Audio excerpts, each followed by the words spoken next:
Hello subscribers, welcome to a live stream of Wizardry 6 Remastered. Let's continue our expert Iron Man run here as we work on more level ups.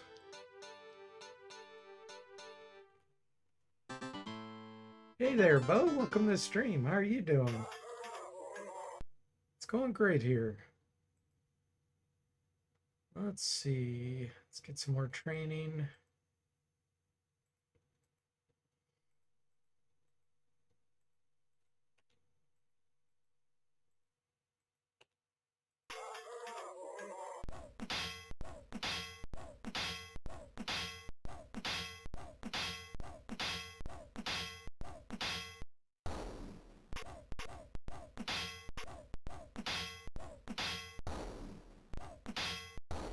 Critical.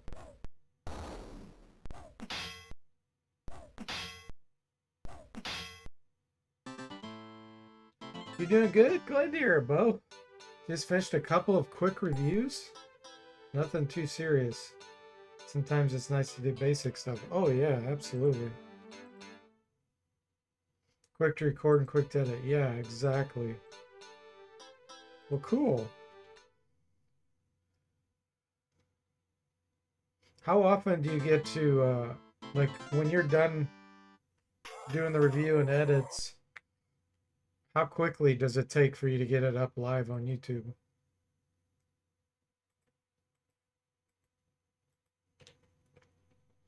No, I don't want Sonic Blast. I want Mind Flay.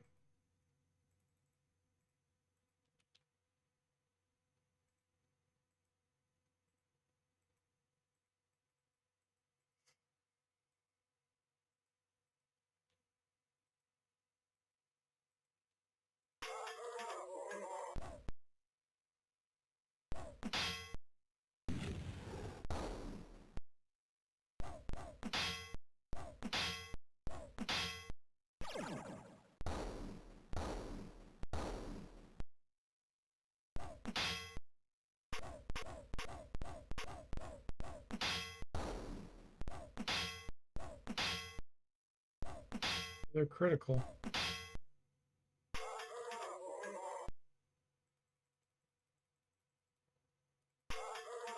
The ones that take the absolute longest are things like gaming can't help because there's so much stuff you need to cover.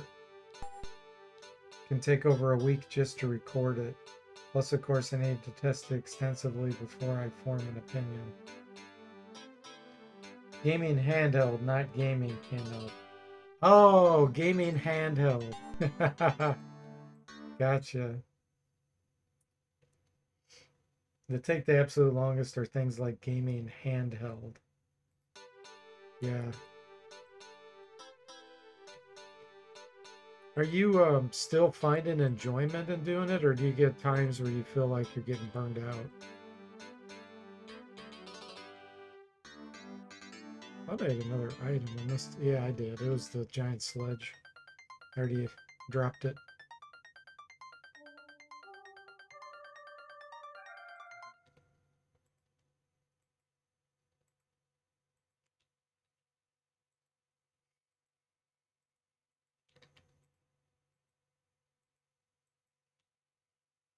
The level of effort's just so high with doing any kind of reviewing and editing and everything. That's why I ask. Hey, Zombo, welcome in. How are you doing?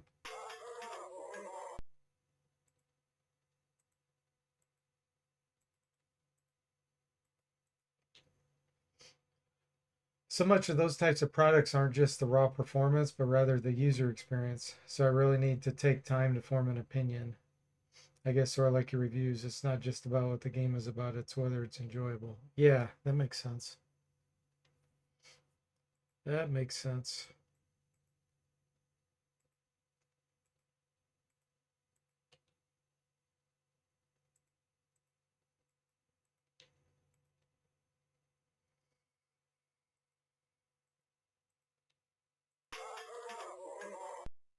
So all your reviews are kind of blind to them, probably.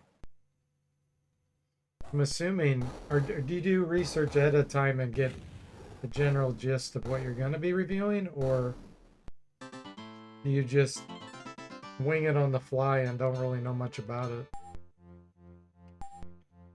Nice, we got a vitality.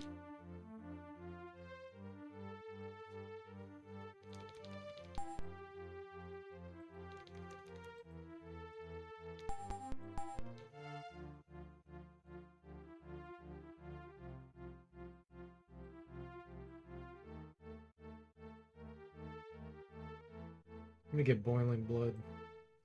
The time is now for boiling blood.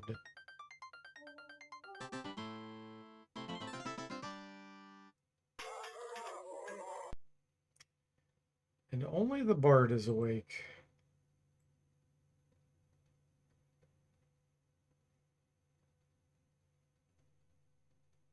You don't really have anything that's going to help here, so just attack.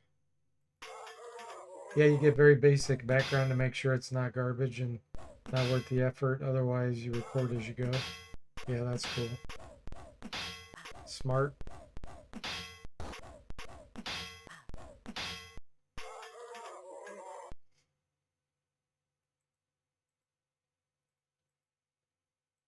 Psionic Blast. Sometimes you go back and re-record if your opinion changes after more testing. Ah, wow. Do you do that as a separate video, or do you mean before you publish? Zomble says, is this a grinding stream? We're trying to max out resists, if I remember correctly. We're not trying to max them out, but yes, it's definitely a grinding stream. If we tried to max out, we'd have to level up to over level 50. Probably more like level 60 to 70. And we're definitely not doing that.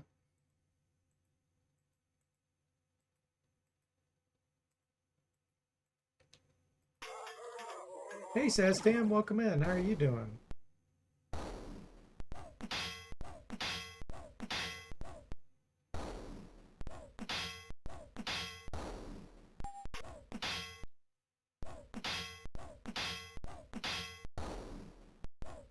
We've been getting lots of criticals with the Dagger of Death.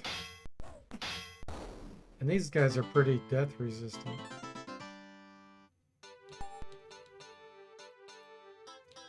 I'll pick it up just in case, but I'm pretty sure it's a kite shield.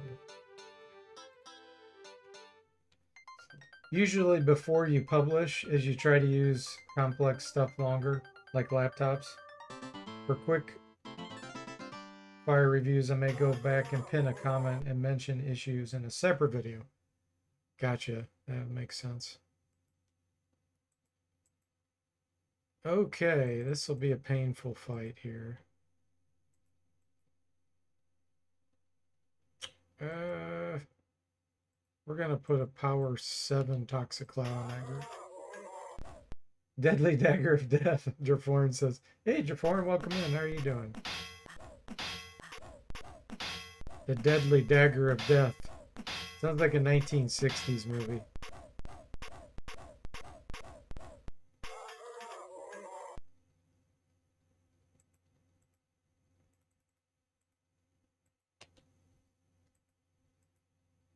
All right. Falling Stars. Get some poison on these. Dagger of Death, living up to its namesake, Bo says it's right. Need one more adjective before death, Sample says. Deadly Dagger of Slain Death. Slain Deadly Dagger of Death.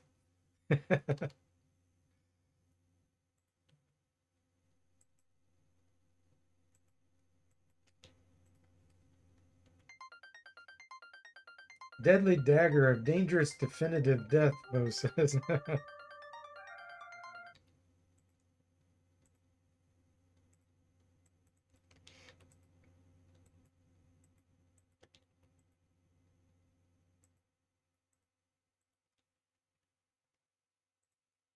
So let's do a quick check. So we still have some level 19s. Yeah, I won't feel comfortable until I'm level 25 on everyone. And even then I'm not going to be real comfortable, but at least they'll be a little more acceptable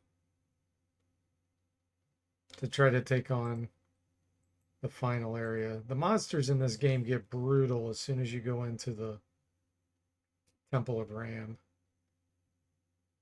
They get deadly. Deadly dangerous.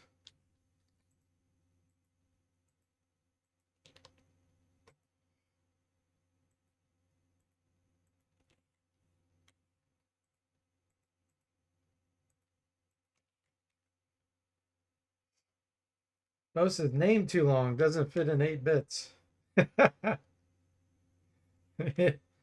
Yeah, hardly anything fits in 8 bits. You'll get one character out of it.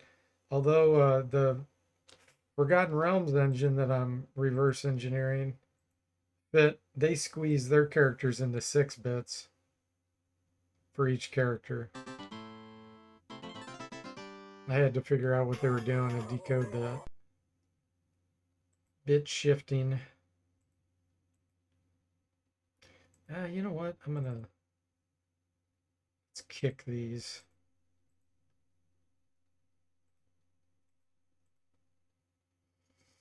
Falling stars. Tsunami.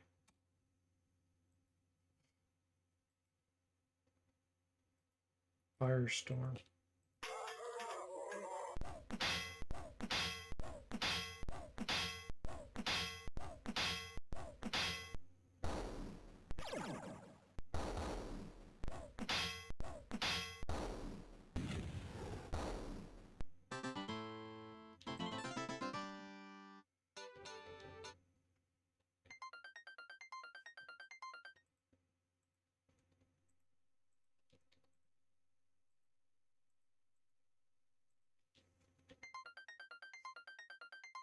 You can't just download bits, Bo says. How is that possible? Well, what they did, okay. I'll give a little computer lesson for people that are maybe as technical with nerdy stuff like that. So, you've probably heard the term ASCII, which is the character representation that DOS used back in the day. So, 8 bits will represent 256 characters. And once you get above character 127, so once you're past that 7th bit and you're in the 8-bit range, a lot of things never use that bit because it's called the extended ASCII character code. And it would be like for other languages or weird symbols or stuff like that. So even most English languages, well, most English characters will fit within 64 bits. You don't need, not 64 bits, 64 values. So you can take 6 bits to get those 64 values, which are like numbers 0, 1, all the way up through 9, and then alpha characters that are capital and lowercase. And then some of the symbols like the @ symbol and $sign and that. You can make all of those fit into 6 bits. So that's what they did, was they excluded all the others, and the engine just allows for those types of characters. And then they bit shift it. So you take 8 bits and you fit 64 up to 64 different values within the 6 bits. And then you kind of look at the next 6 bits, which would be 2 bits from the first byte and 4 bits from the next byte, as one contiguous thing. So you call it bit shifting. You keep shifting the bits over so it makes it look like it's kind of like a stream or a contiguous block of bytes. So you're essentially extending the value past each byte.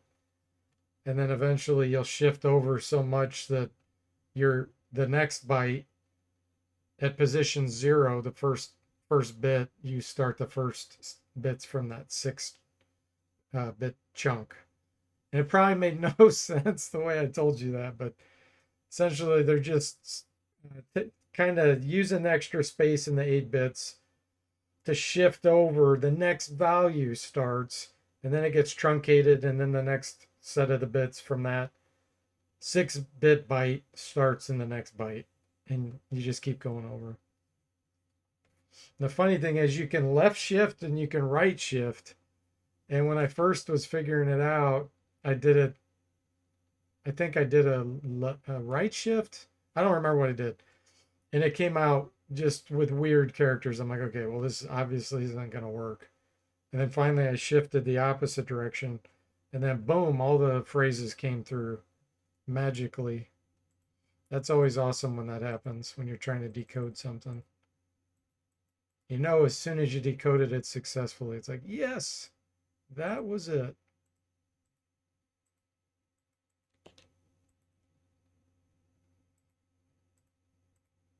Earthquake, nuclear blast. Hey, Mr. Spock, welcome in. How are you doing? He says some people may be a bit confused. Those is back when we had hardware limitations, coding tricks, and wizardry was essential. Yeah, exactly. Yep. There's some data compression that works that way too. It shifts bits. Huffman's an example.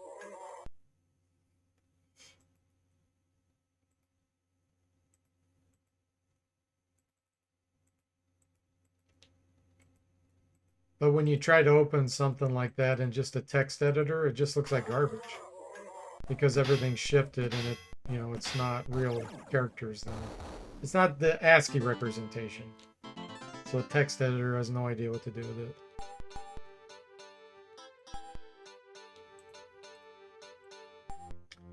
Level 21 priest. Ooh, nice. Holy moly, 4 attribute increase.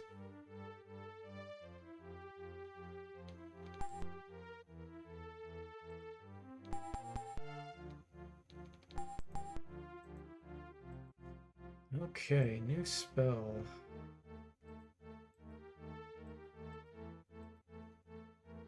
I think I'm going to get Bless, believe it or not, because that lasts, it's not like Wizardry A where it has a limit. It lasts the whole battle. Like, it won't run out, it won't time out. So it can give us a little bonus against monsters that are really hard to hit.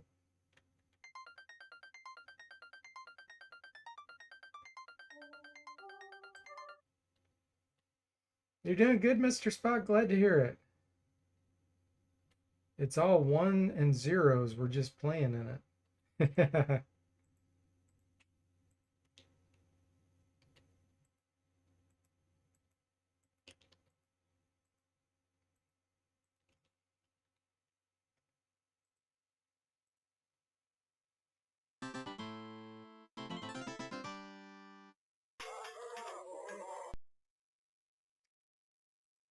Okay, back to Mind Fillet.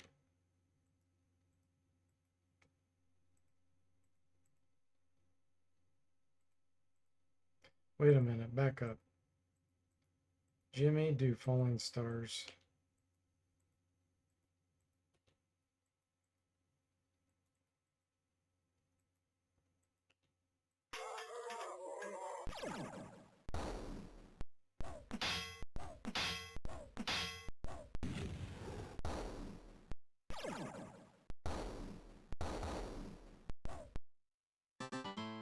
Yeah, but needless to say, most of the things I've been working on in the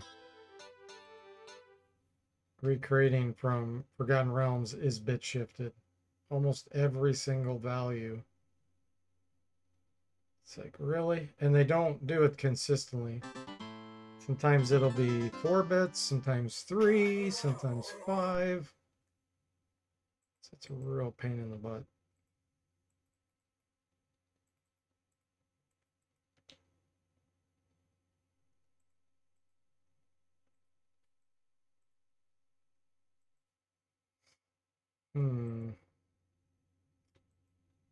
Yeah, let's do an earthquake.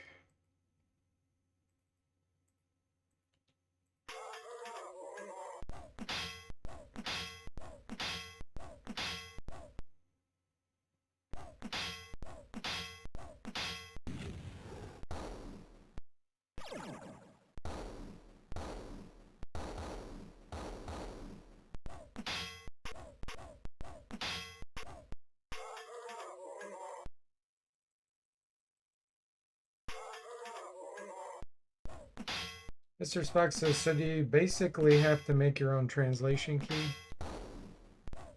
In a way, yes. Yes. I have to figure out how are they representing the information like in the editor, you know, when you use the Forgotten Realms editor to make a game. How are they doing this? What are they representing it with? And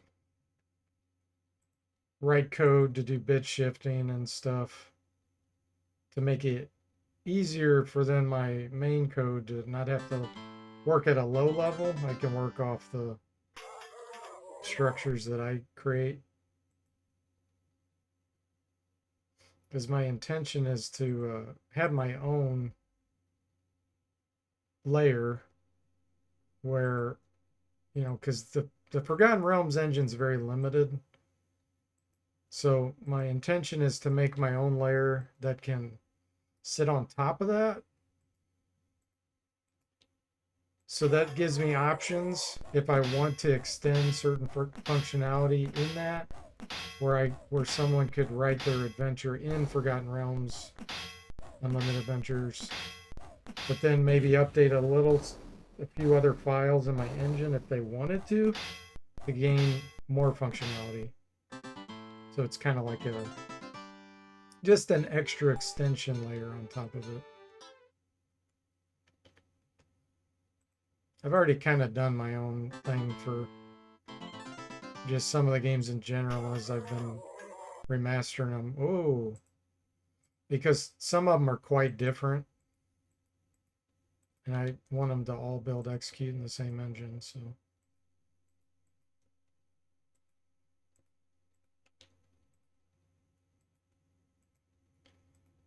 but that's, I mean, it's because I have 30 years of software development experience.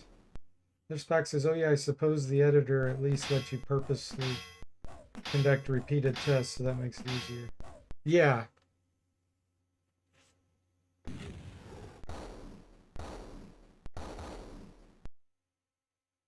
There's about 30, I don't know, 36 or so events I have to recreate.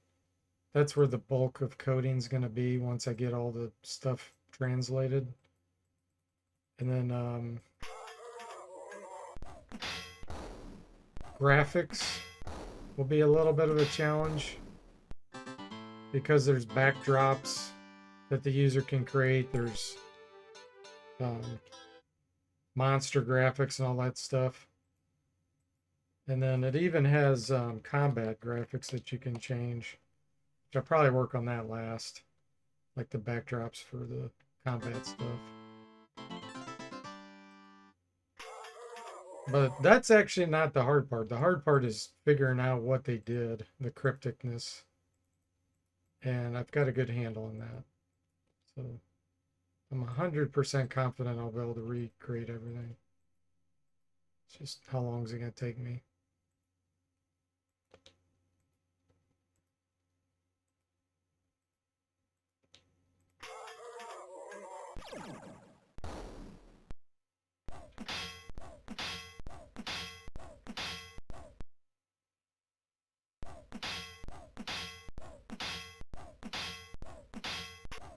But yeah, I think there's literally over 100 modules that people have created for that. I mean, I don't know how good they are because I have never tried any of them, but I mean, that just opens up unlimited adventure.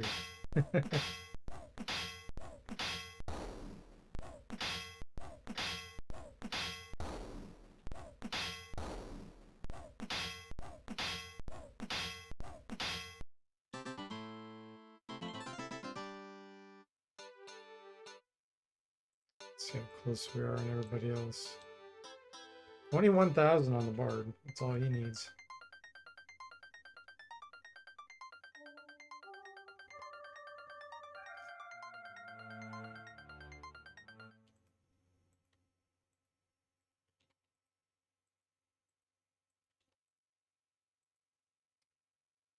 Mr. Spock says, do you think the knowledge you gain from the editor might help you tweak map mechanics in the other games if you need to? Or is it so different it's a non-starter? I'm not 100% sure I understand what you're asking. Are you asking might help tweak map mechanics like using the Unlimited Adventure engine? Is that what you mean? Or do you mean where I can make map changes in the remaster engine that I've created that has nothing to do with Unlimited Adventures?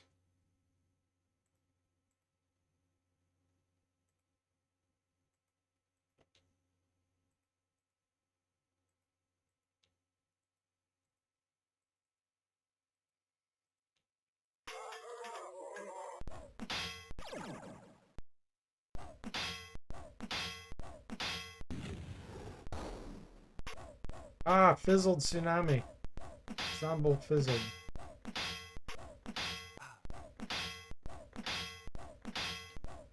Yeah, could you actually translate to other adventures for potential bug fixes? Just of the knowledge gains.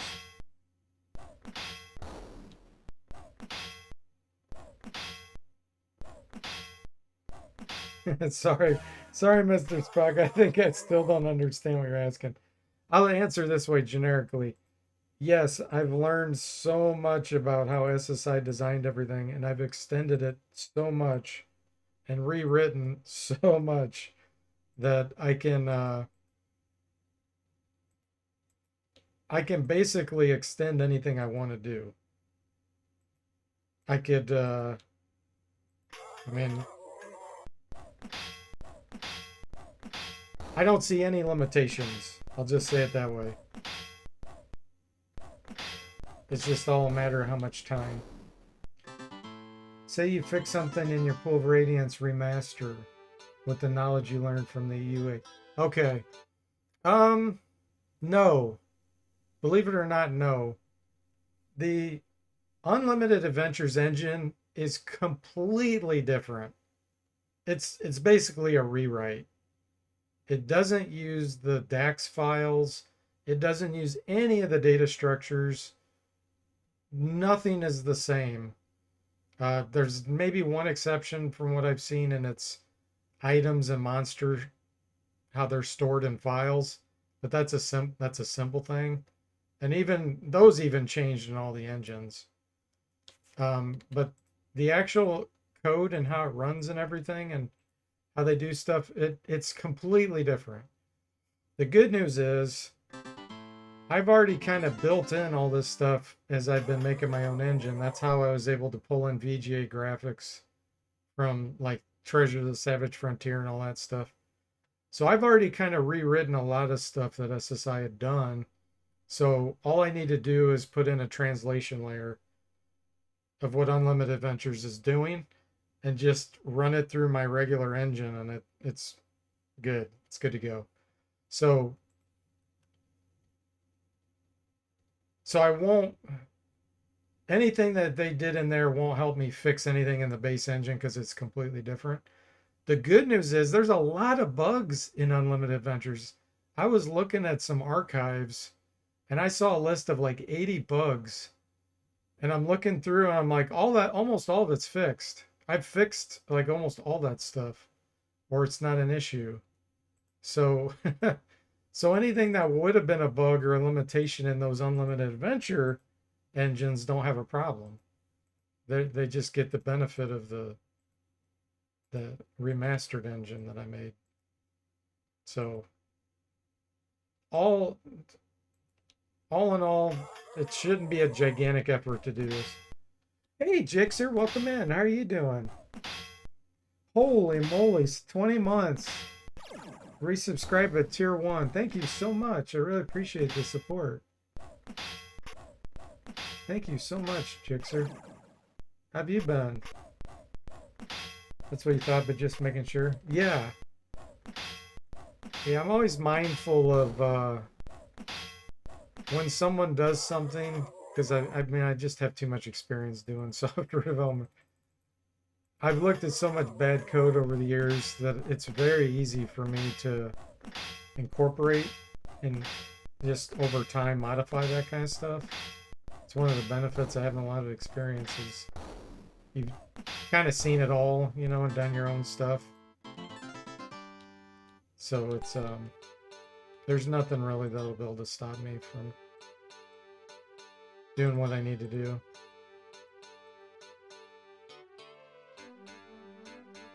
All junk. We don't need any of that. You're doing well? Glad to hear that, Jixter. Thank you, thank you.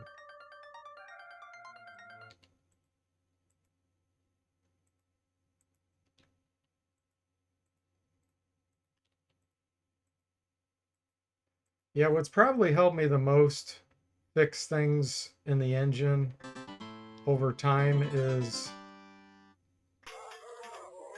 understanding when SSI has made major changes in the engines, because I can see what those are. And then once I figure out what they've done, I can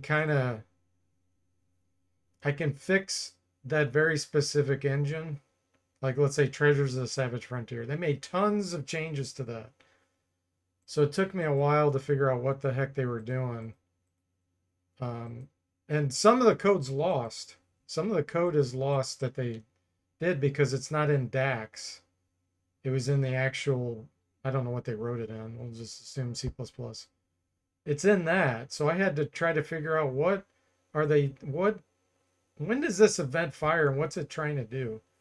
And some of them I still never figured it out, but I could look at a clue book and see what the clue book was saying should happen at a certain place. I'm like, okay, well, I'm just going to write my own code that just does that. You know, kind of what the clue book is saying should happen. So I had to do that kind of stuff. So through doing all that, I've learned where I can inject my own code and bypass some SSI's code.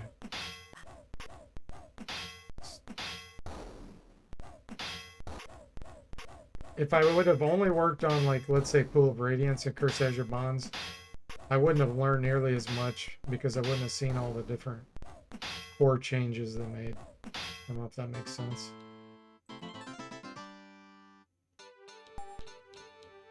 Reverse engineering is very painful. It's a super slow, painful process. And it's very, very tedious. But it's really rewarding once you figure it out.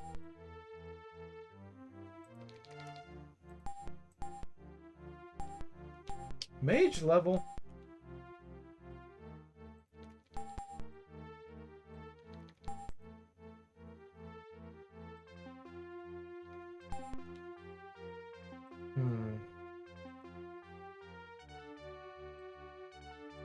Maybe asphyxiation.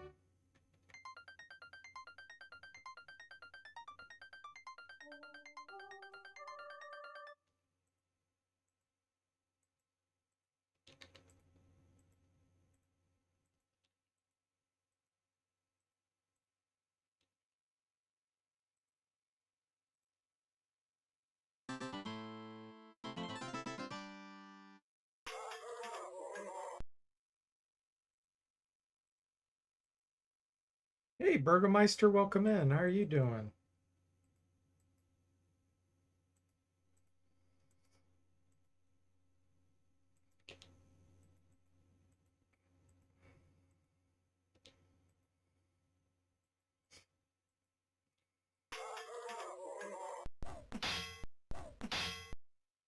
We're just doing grinding.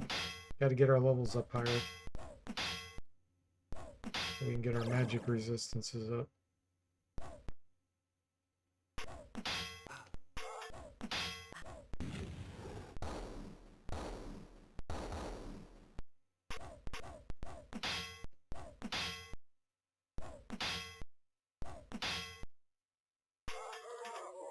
One survivor.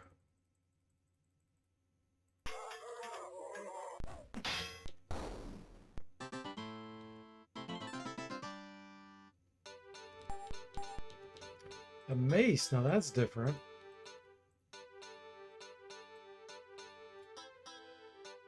Oh boy, Mithril Scepter.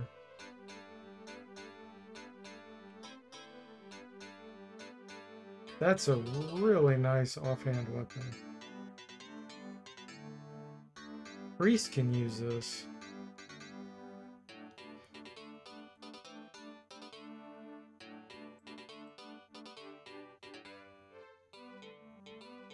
Man, his armor class isn't that good though to move him back.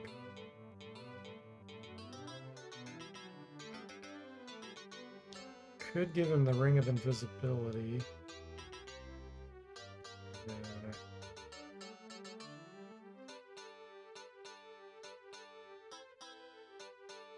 No, I don't think I'm going to do that. I think I might give this to the fighter.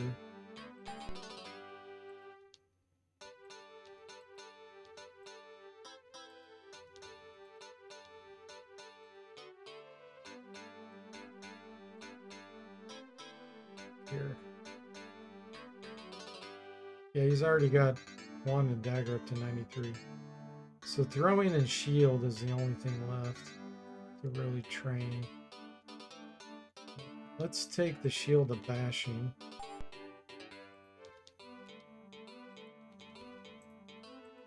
Put that in the primary hand. Mithril scepter in the offhand. Yeah. Okay. That'll give him some good training there. Hey Ray, welcome to the stream. How are you doing? We must be close to the end of number 6, right? Yeah, we are. We're at basically the final area. We're ready for it, but I need to get probably 5 more levels on my characters before I want to attempt that. So we're just grinding. It's too dangerous to make an attempt at the level we're at. Expert Iron Man, I mean. Don't want to lose it.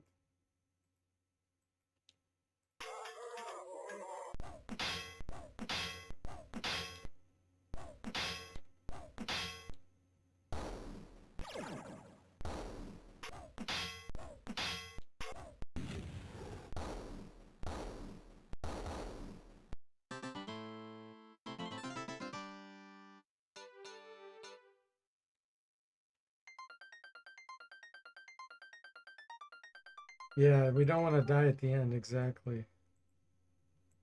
I've been there, I've had it happen.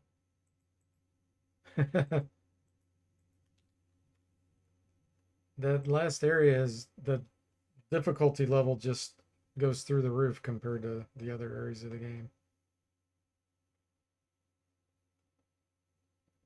It all depends on what you run into. Sometimes you get really lucky and the monsters you face are pretty weak. Well, I shouldn't say weak. They're not that hard. And other times you just face things that are ridiculous.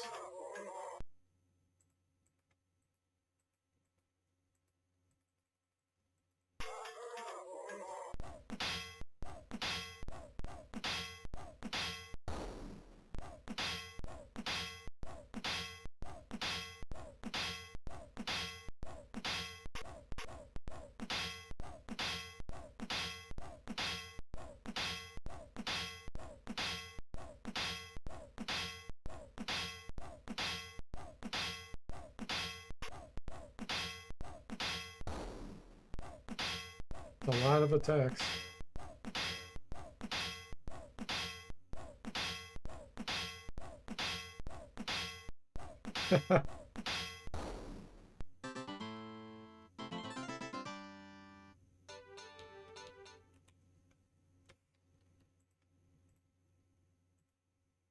Assuming the priest. Yeah, he's maxed out with Mason Flail.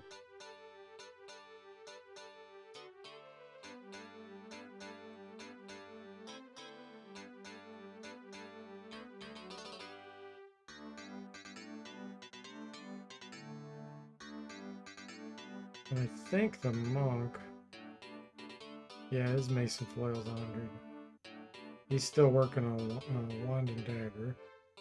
Hands and feet, that's good.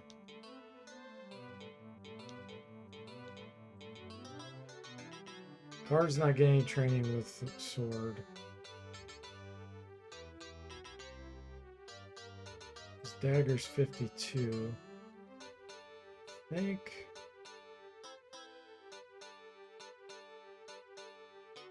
Let's make him dual wield daggers.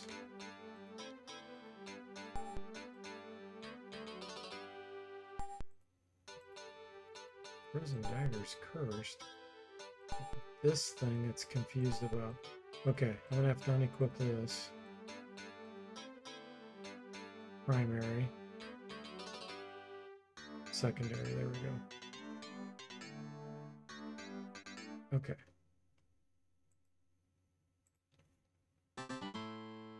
Hey, Severed, welcome in. How are you doing? Do I take it you're moved into your other place?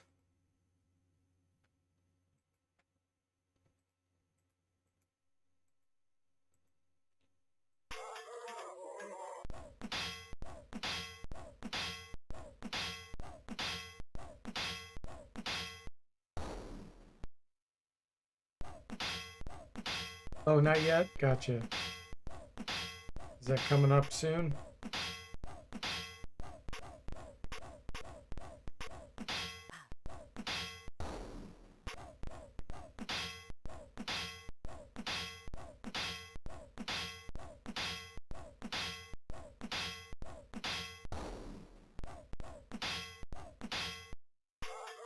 Wow, 2 criticals with that. Mithril Scepter.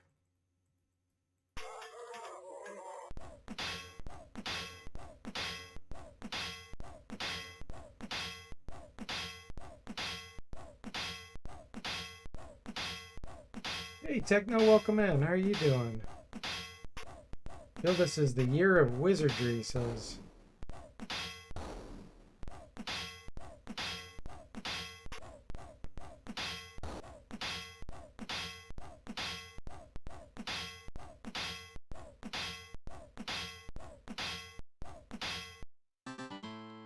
Another critical.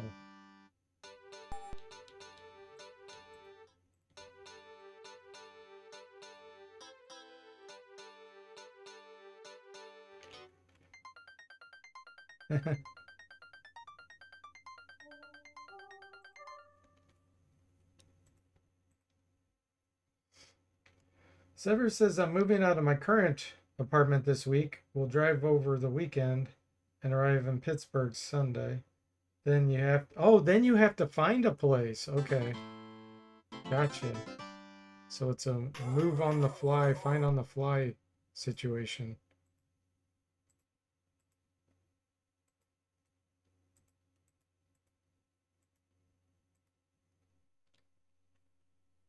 Burgomeister says, every year is the year of wizardry for me. Yeah, I'm there with you.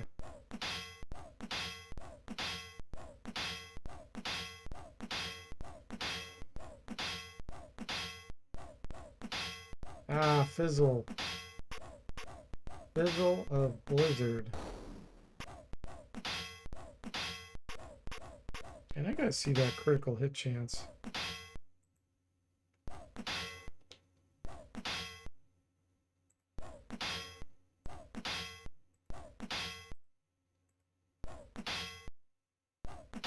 %, that Duncan the Fighter has chance to crit with that Mithril Scepter in his offhand.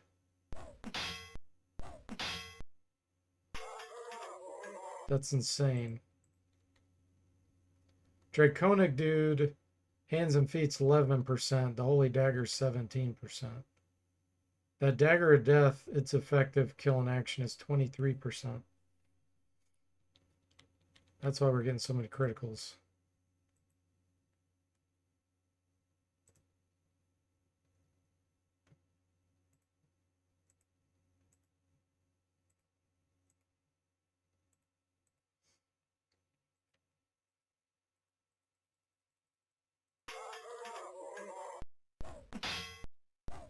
Techno says, I haven't mustered the courage to do a solid wizardry campaign yet.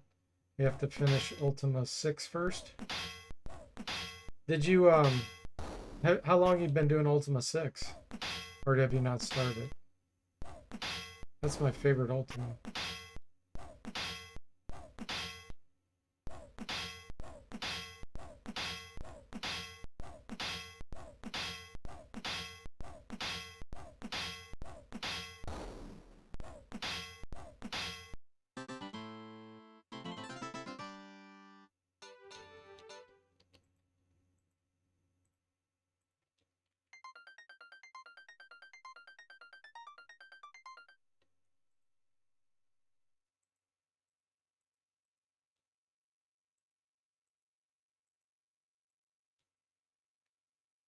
Let's see. I've been procrastinating for far too long, Techno says.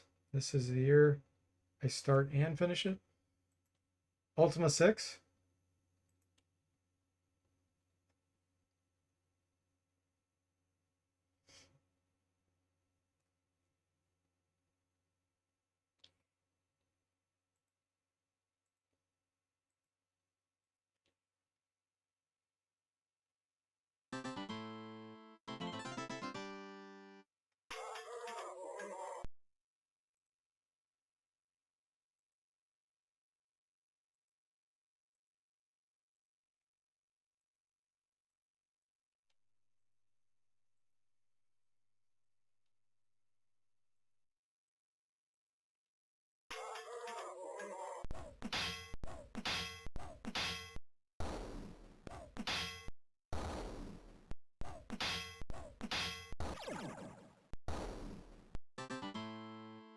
Those guys got nuked.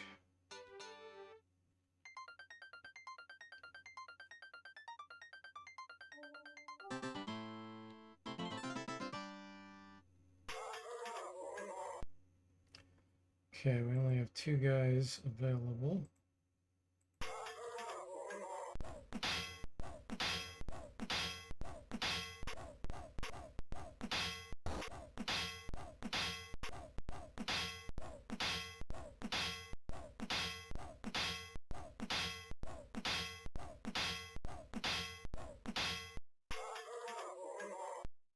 Still the same 2 guys doing all the work.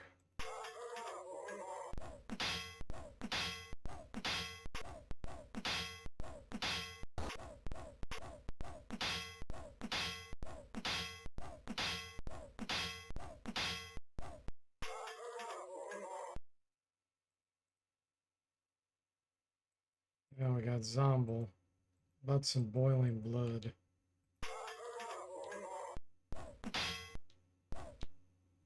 $112 damage. That guy got scorched.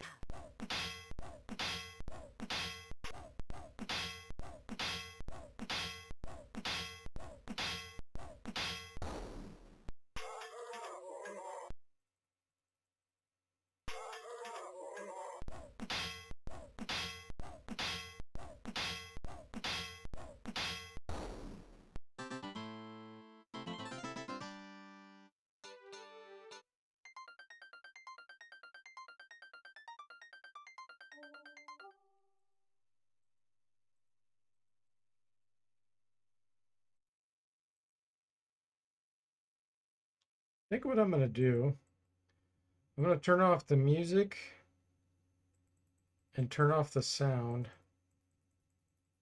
And we're going to fly through these battles.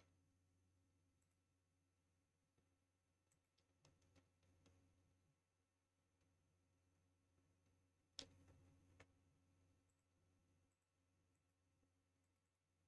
speeds up your grinding tremendously when you do that.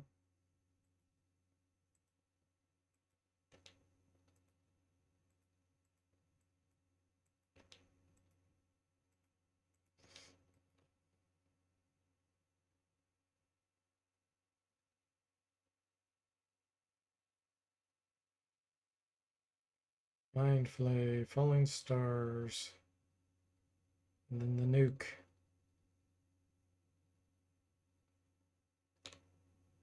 Nice.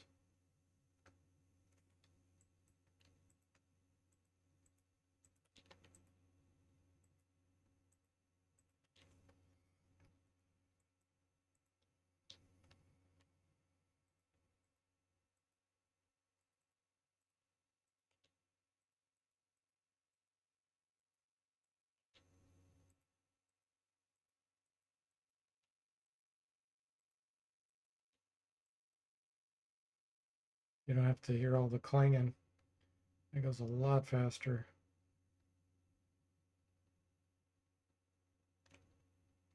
Monk level up. You got Dex and Vitality. Nice.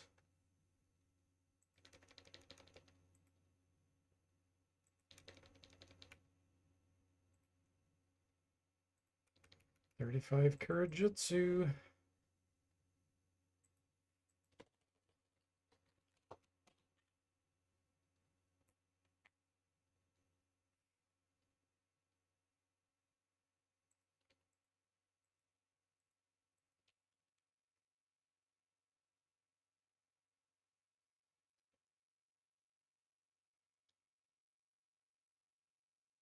Burgomeister says, definitely play the D Forte modded versions, in my opinion.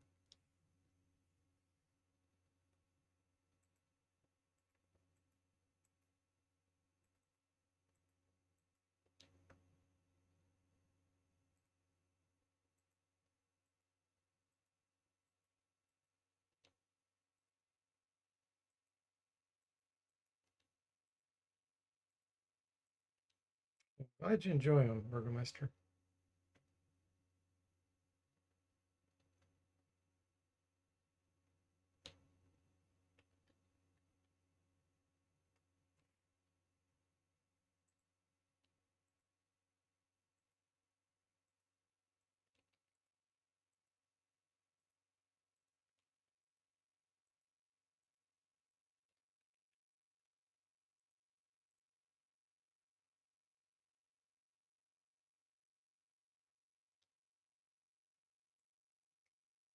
Or Guardians. These will just kill with weapons. It'll go so fast.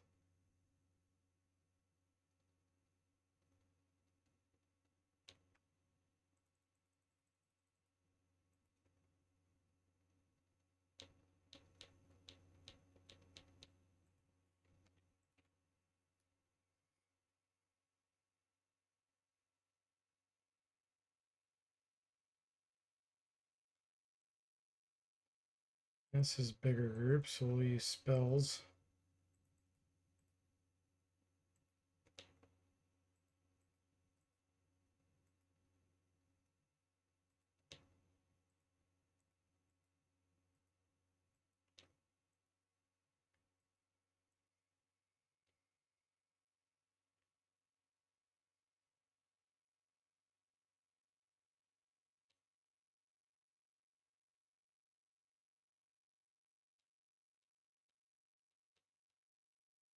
Axe and poleaxe. Level 22 fighter. He got his 18 vitality finally. 13 hit points.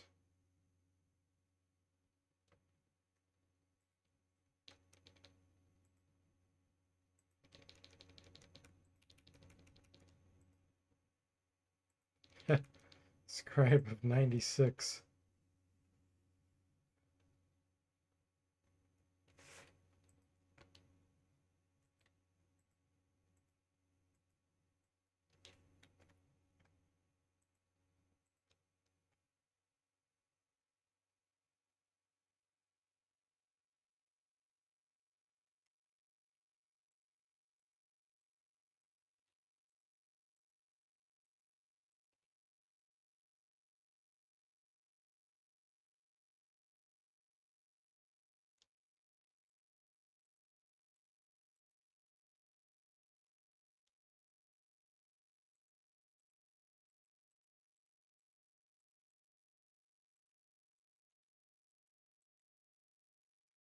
Do 2 castings on these.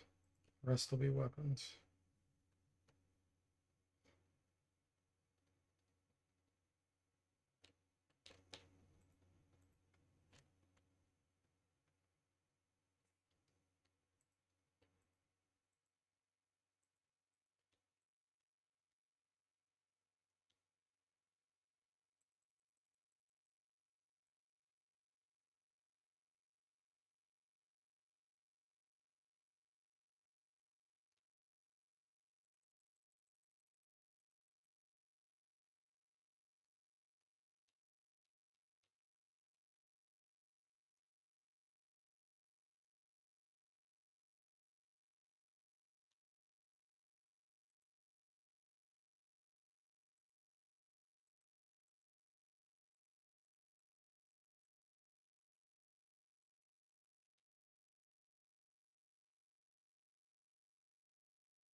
Let's double check these.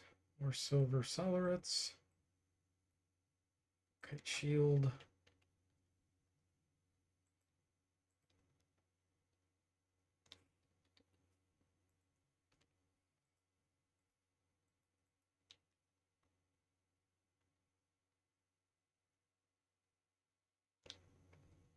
Oh, okay.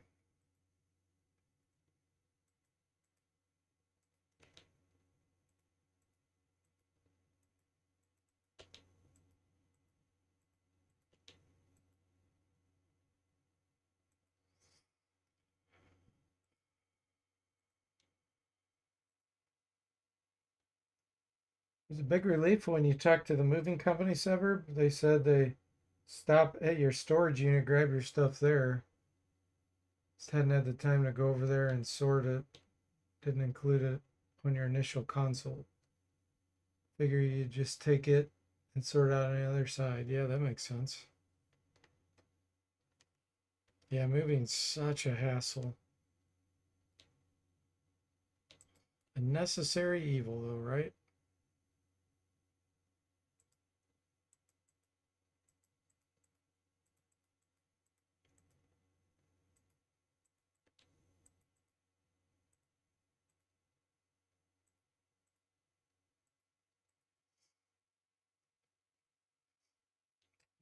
Severb. Oh, we got a level up.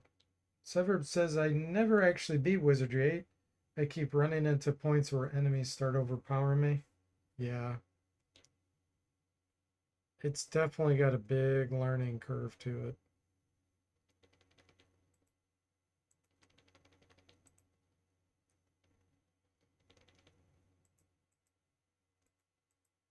A lot of people don't like the level scaling.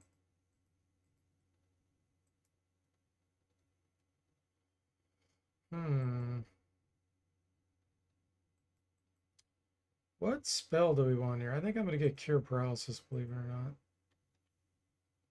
Because if we get in a fight and someone gets paralyzed and the only one available is that character, that may save us. I need to get another Cure Stone eventually, too.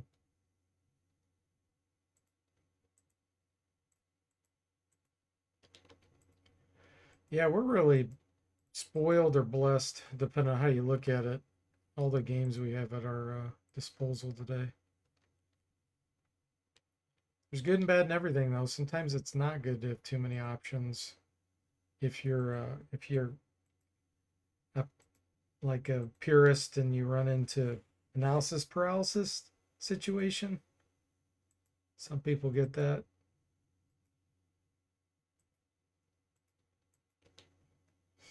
And they can never finish games because they're like, oh, I'll just hop over to this other one. Not that there's anything wrong with that, but it encourages that, I guess I should say, when you have a lot of choice. Back in the day, I had to play some garbage games, let me tell you, because that's all I had. I'd play them until I could potentially beat them. I remember when I was a kid and I got Wizardry 6, it took me over a year without hints to beat that. I just kept at it. I would take breaks. I'd run into a problem in a dungeon that I couldn't figure out. I'd take like a month off of not playing it because I'd get frustrated and be like, okay, I can't figure this out. Then I'm like, no, I'm gonna get back to it. And then finally you figure out something that's been plaguing you forever because you're forced to. Not that that was a bad game. That was a great game. When I said bad games earlier, I'm talking like Hills Far and stuff like that. But you didn't have many games, so you just had to play what you had.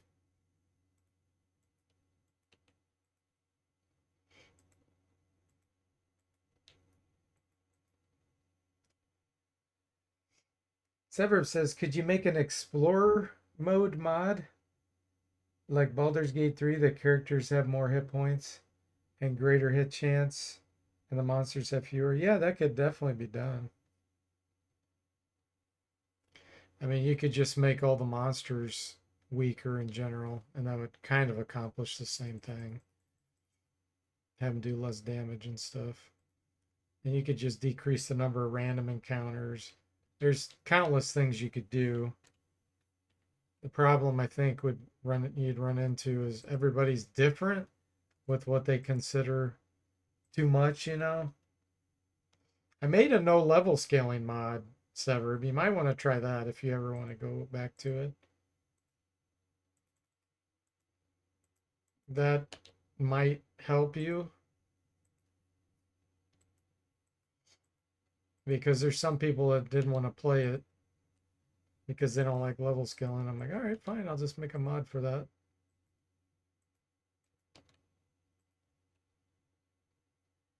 It's still hard, don't get me wrong, but it does turn that off. Techno says that's me these days. Oh, about game hopping? Yeah, it's a real struggle for a lot of people. That's one of the curses of having too much selection.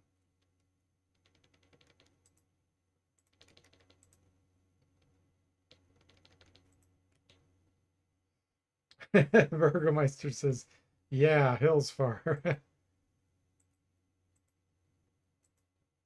Okay, let's see. What's another thing that might save us at some point? I think I'm going to go ahead and get remove curse, just in case I want to get rid of one of my items that's equipped that's cursed.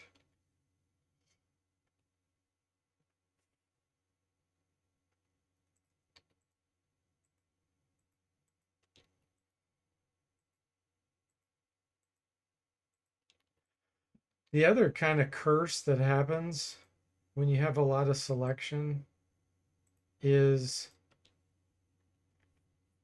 since you haven't experienced, or let me back up. When you have limited selection, you haven't experienced like really great games sometimes. So even the ones that are kind of crappy can still be fun.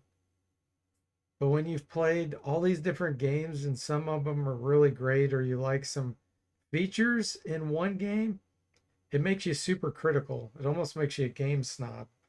Where then you start playing another one and you're like, I just feel like I'm wasting my time on this. I'm not really enjoying it. It's a real strange phenomenon, but it's real.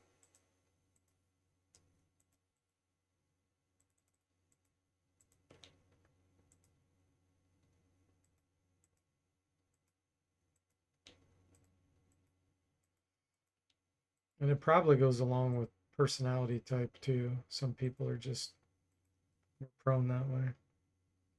Burgermeister says that was when I was like 12 and nothing else to play. I guess I'll play Hillsfire again. Yeah, exactly. Exactly. We had no choice. So was that better or worse? You know? Is that better or worse? I don't know the answer to that.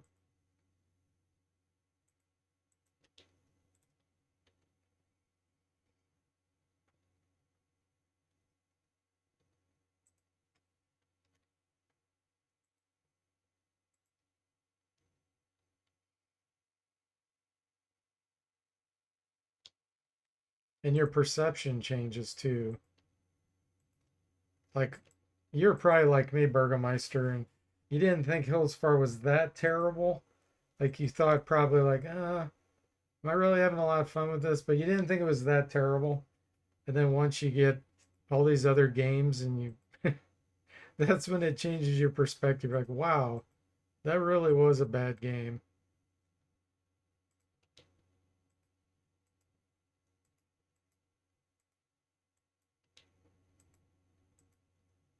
Life is weird.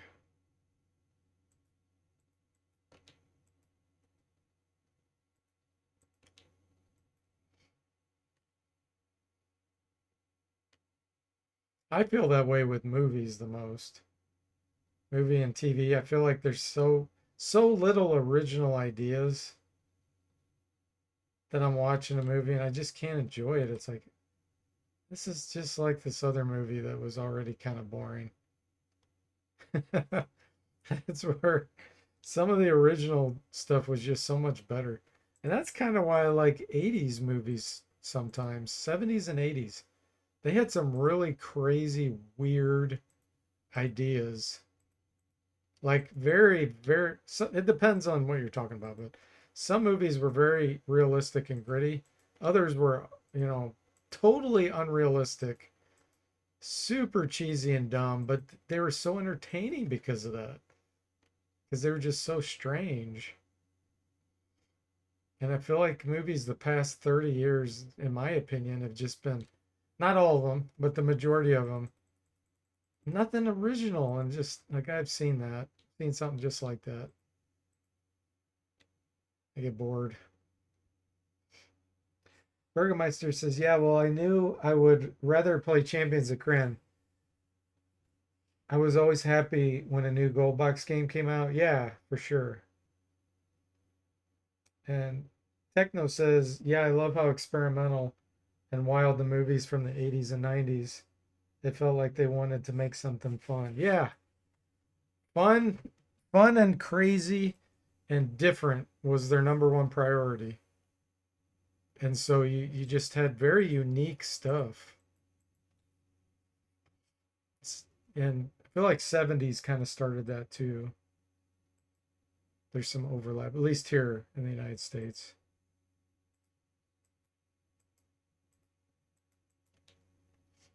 And I know it's a gamble for studios. That's why they don't do that anymore. Because they're afraid that they'll lose money in the formula that they have works for some reason. It's the fans' faults. Movie fans, they're watching that garbage. If they quit watching it, it would force changes. But they don't. Ray says I usually end up turning off the movies and watch the older Star Trek shows and have the time of my life, even though I've seen them many times. Yeah, there you go. That's a good example.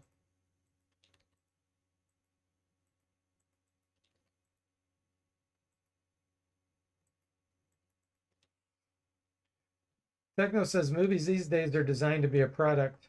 There are great movies these days, but they're buried under the marketing of others. Yeah, that's true too. Ray says almost given up on new movies. Yeah, I feel like the one advantage we have is that there's a lot more accessibility to reviews and people rate things more so that you can find, well, if you like this movie, you might like this. That's at least something. But it still doesn't, in my opinion, compete with, let's say, movies of the 80s or 70s.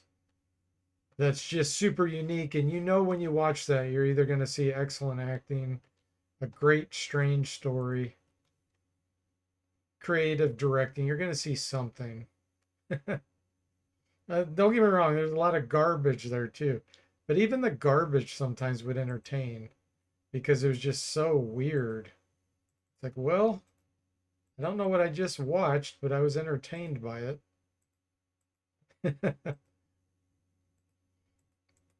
That's just me, though. I know other people don't feel that way. One of my coworkers, he's younger generation than me. He asked a movie that I'd recommend, so I gave him one, and he watched it. And I'm thinking, oh, he's probably really gonna like this because it's gonna be so different than all the same movies, nowadays. He's like, well, it wasn't really what I was expecting, so he didn't really like it. I guess it was just okay. And I'm thinking, man, that's so strange to me because it's so different. He wanted to see things more. He wanted less imagination. He didn't want to use his imagination. He wanted it to show him everything, that was happening or whatever, instead of him having to wonder about it. Like, I wonder what that means, or I wonder what this is. I feel like that's another shift that's happened. Burgermeister says, I loved Weapons from 2025. It's a great example of a new movie with some crazy ideas. I haven't seen that. And Burgermeister says it's part of why horror is my favorite genre because they still do crazy stuff, even when it's bad. It's often entertaining. Yeah, that's true. Yeah, there, and I agree with you. I've seen some modern horror movies that were great. Um, As Above, is it called As Above, So Below? It's something like that. You know which movie I'm talking about? That's a good one. And then there was another one. I think it was actually like took place in Sweden, maybe. It was kind of like a cult type movie. I don't remember the name of it. It's pretty recent. That was a good one. It had a lot of cool creative ideas.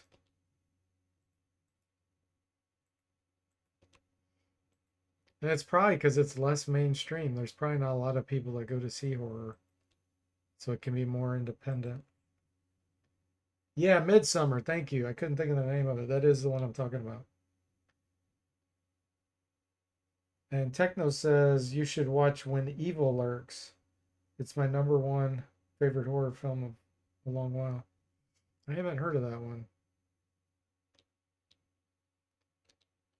Level 21 Bard.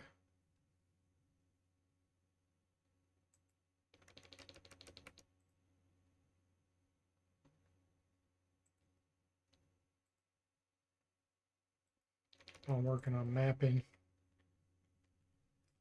Sever says the most recent movie I watched was the Naked Gun reboot. It had good reviews, but I thought it was awful. Not my brand of humor. Had you seen the original Sever with Leslie Nielsen?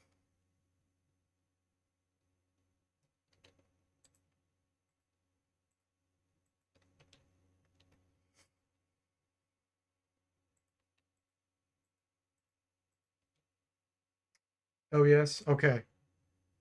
Did you like the original? Because that gives me a feel for if you just don't like the new directing and acting way versus just the movie in general.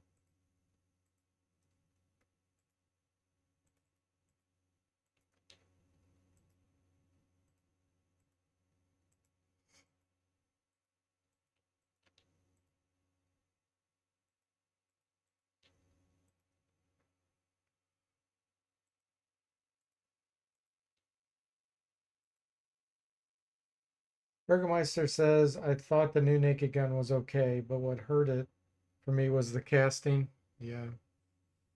I mean, that's in comedy, that's the number one thing is the casting. It's so dependent on the actors. You can't depend on the story because it's a dumb story. It's a comedy. You got to have actors that can pull it off.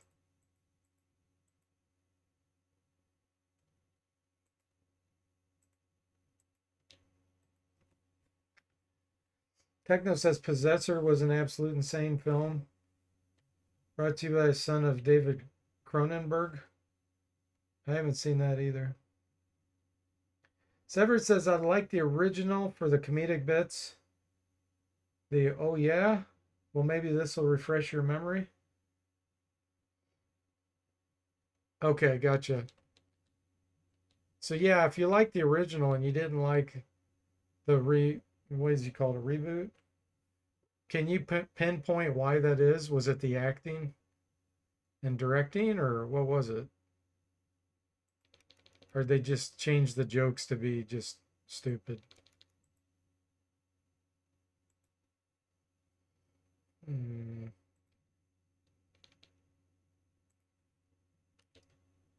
Another mage spell. Prismic Ray.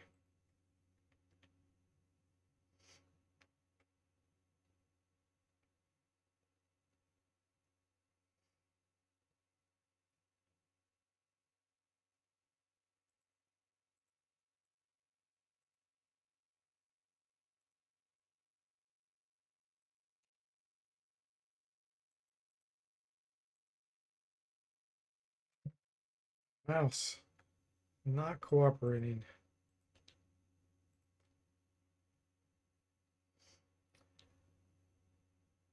A lot of the same jokes, but just don't think Neeson and Pam Anderson can carry them. Yeah, I could totally see that. Leslie Nielsen was, in my opinion, a fantastic actor. He played a lot of serious roles too. He's just believable. Sever says, I think in the reboot the jokes were just stupider. Okay.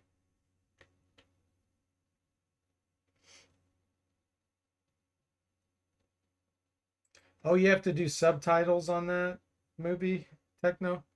That really is a pet peeve of mine. I can't get immersed into a movie with subtitles. I feel like I'm reading a book.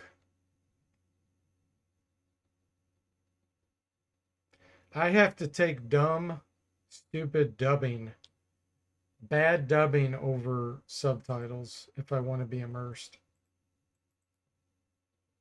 And then of course the bad dubbing kind of it ruins the immersion a little bit, but not as bad as having to read.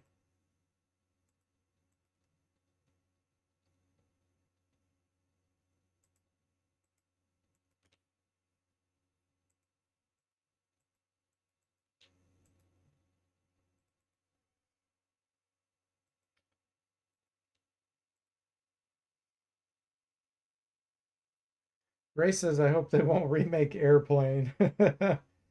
That would be so idiotic. They're remaking so many things.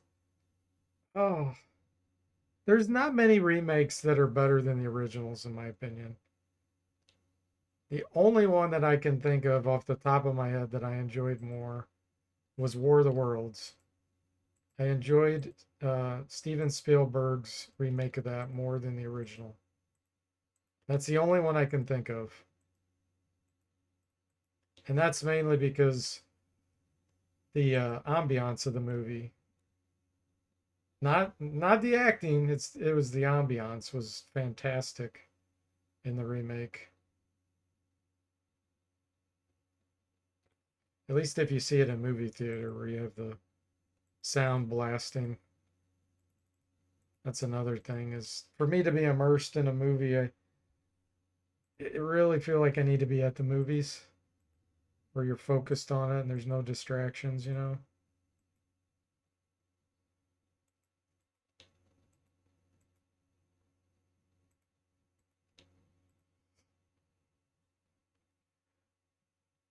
Especially not comedies. Why would you remake them? Yeah, exactly. Yeah, it makes no sense. You agree about War of the Worlds, Ray? I think the gap was really big in that too. You know, the original, I don't know if it was in the 50s or 60s, you know, and there was so much time between that the form of acting changed as well. It was kind of like, you know, those 50s and 60s were a lot of stage acting, which can be very entertaining, but it's not as immersive because it doesn't feel real.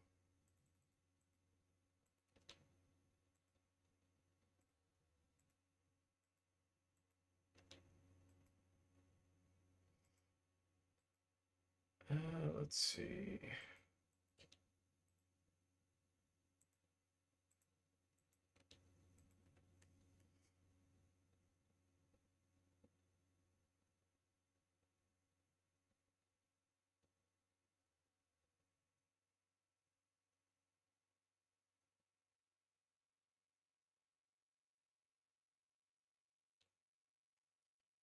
So how are we looking?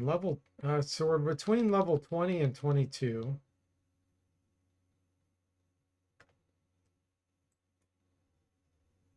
Monk's pretty close.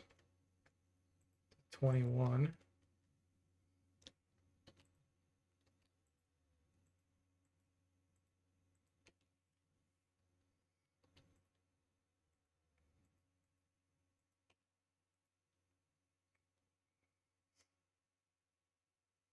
What about you guys? Do you know of any remakes that you liked better than the original movies?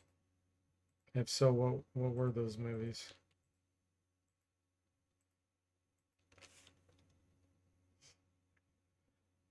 Burgermeister says that's one of the reasons Marlon Brando was so liked. He came from that era, but started to do acting in a more realistic way, except for when he was doing Shakespeare, maybe. So are you saying he adapted with the times? Or are you saying he was more realistic in that time when everyone else was doing stage acting?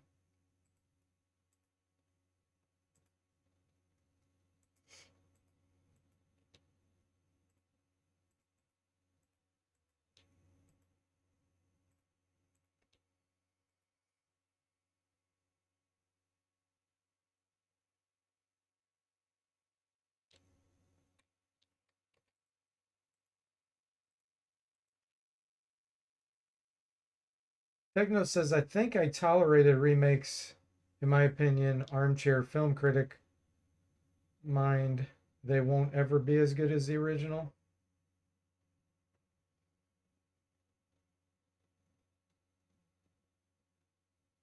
Oh, okay, I got you. Yeah, so you've prepared yourself when you're gonna watch one.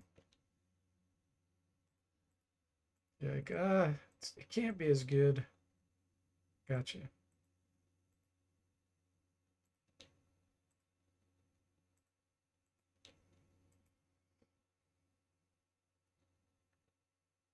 He modernized acting, Burgermeister says. So many of his contemporaries were stage actors, or at least trained and influenced heavily by stage acting. Okay, gotcha. There's the monk.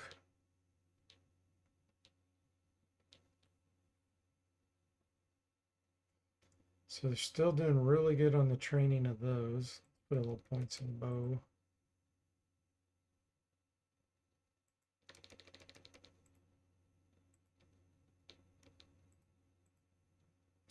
New monk spell.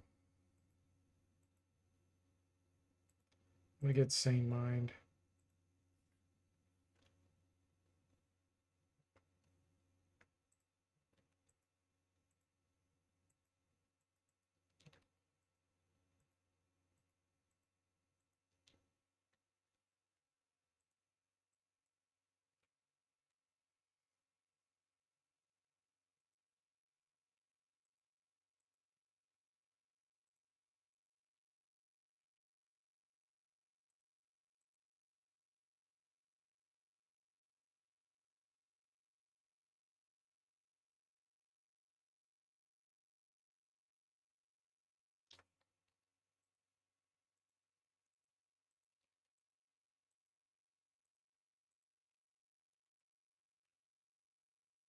Ray says True Grit was a good remake.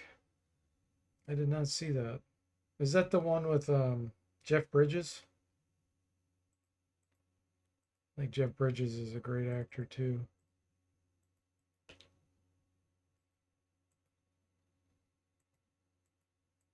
That one? Cool. Yeah, I need to see that.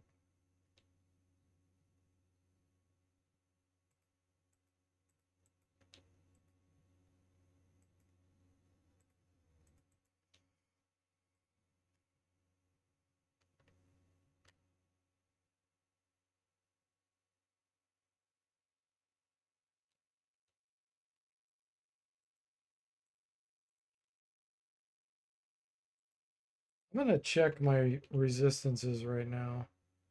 I'm curious where we're at since I gained a couple levels.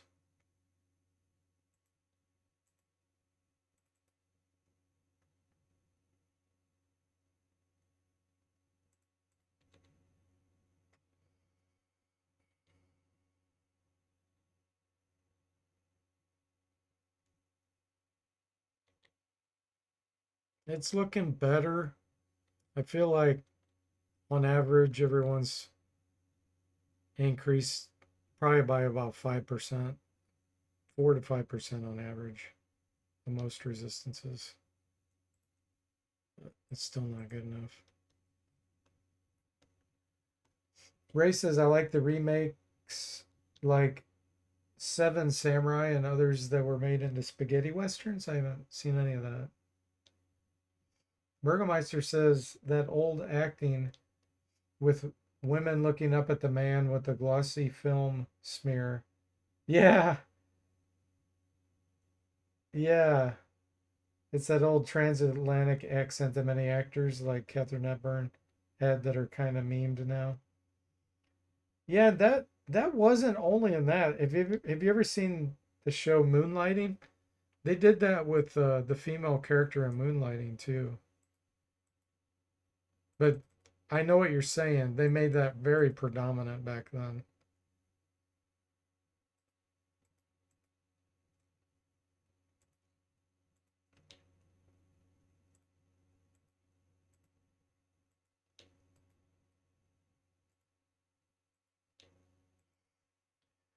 Ray says from the classic samurai movies to spaghetti westerns, they're all great.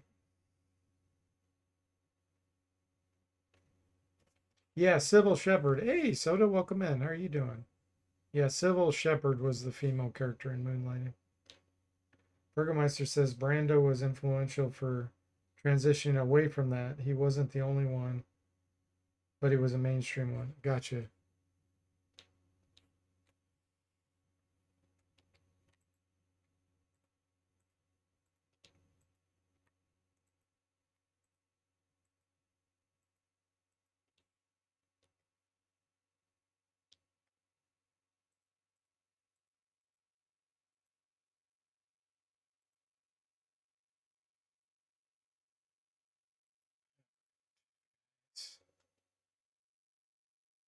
Probably stop in just a few minutes here. Great progress.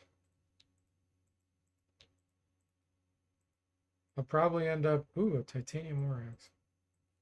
Probably end up doing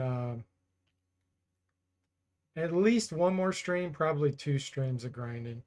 And then I'll probably be comfortable enough to try to go to the end game.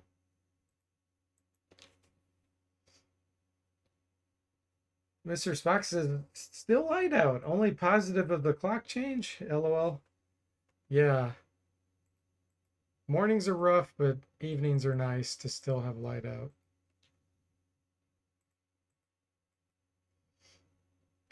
Foreign says, I remember the first time I played this Steam version and it had the area of effect spell bug. Worst time ever? Yeah. That was in the original game. That's the version I had. And I never understood it. I thought I was doing something wrong.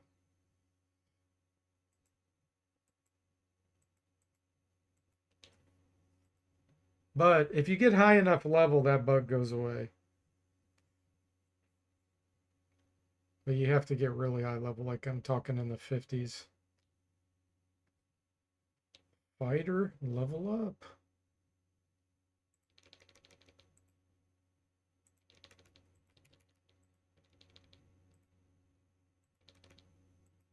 Almost 100 scribe.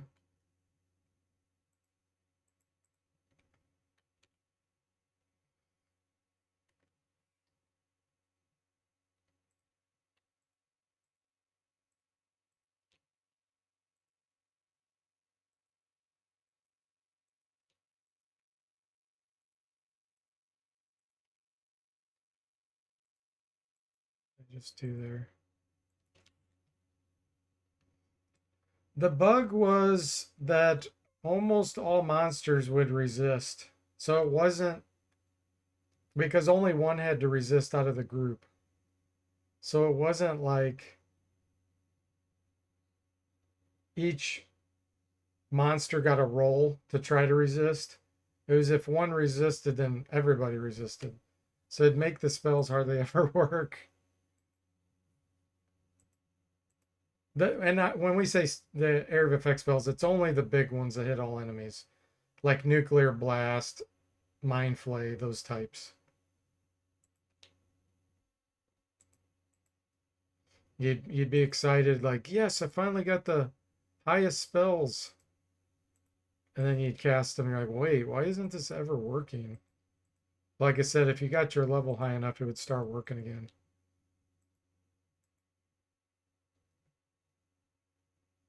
Or if you fought monsters that had really bad resistance to begin with. It would work on them.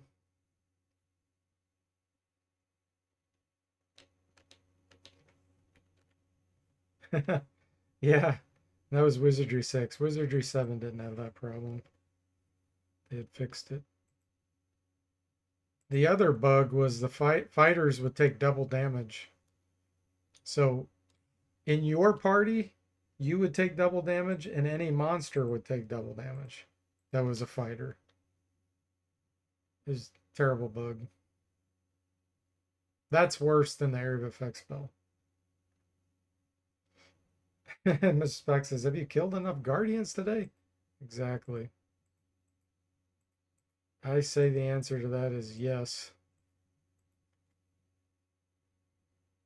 We should take a look at our monster kills on our inventory screen. See how many we've slayed.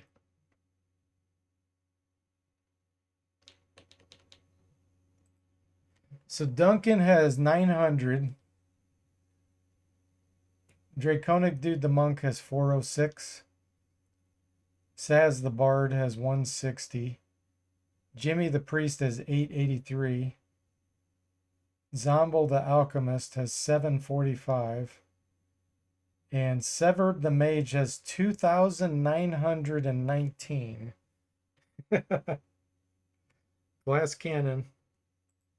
Glass cannon alert.